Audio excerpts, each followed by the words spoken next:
Guys, itong tutorial na ito ay para sa mga nag-aaral ng refrigeration and air condition repair. So, alam naman natin sa mga TESDA, itinuturo ang pagre-repair ng aircon. Pero sa refrigeration is medyo kulang yung kaalamang natututunan ng mga estudyante. So, ngayon, dito tayo sa pagbasa or pag-identify ng system ng refrigeration. Buhat sa compressor, papunta sa high side, papunta sa capillaries, evaporator at pabalik ng suction.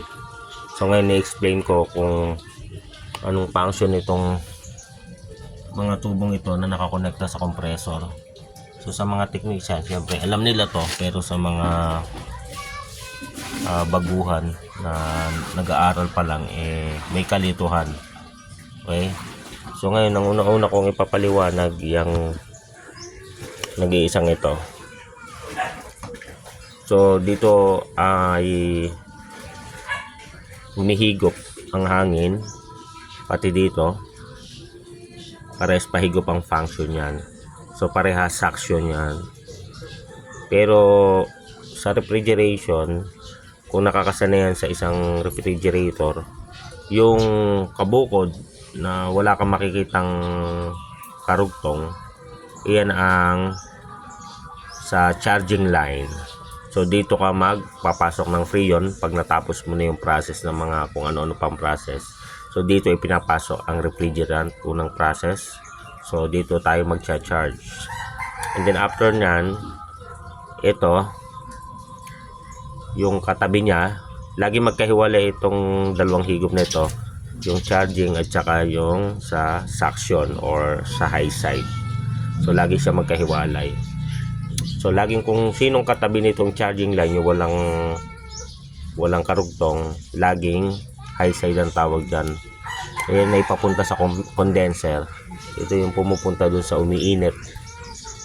Okay, so yung sa sinaunang rep, yung narito sa labas, siya yon. So high side, so charging line high side.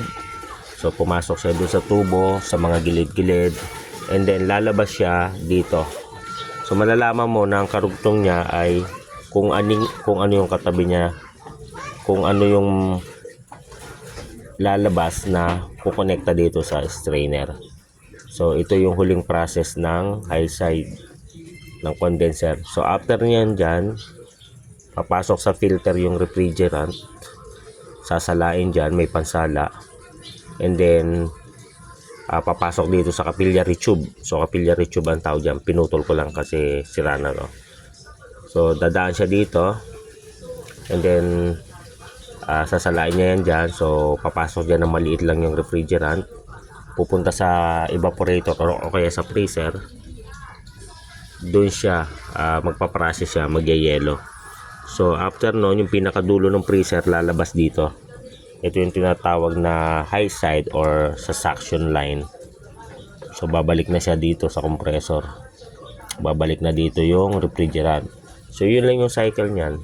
So pasok dito freon, pupunta dito sa, lalabas dito sa high side, pabuga, pupunta doon sa condenser, ikot-ikot-ikot hanggang sa dulo, then wakas ng condenser dito, then papasok sa filter. Pagpasok sa filter, papasok sa capillary, sinasala yan dyan, magiging pino akin sa freezer.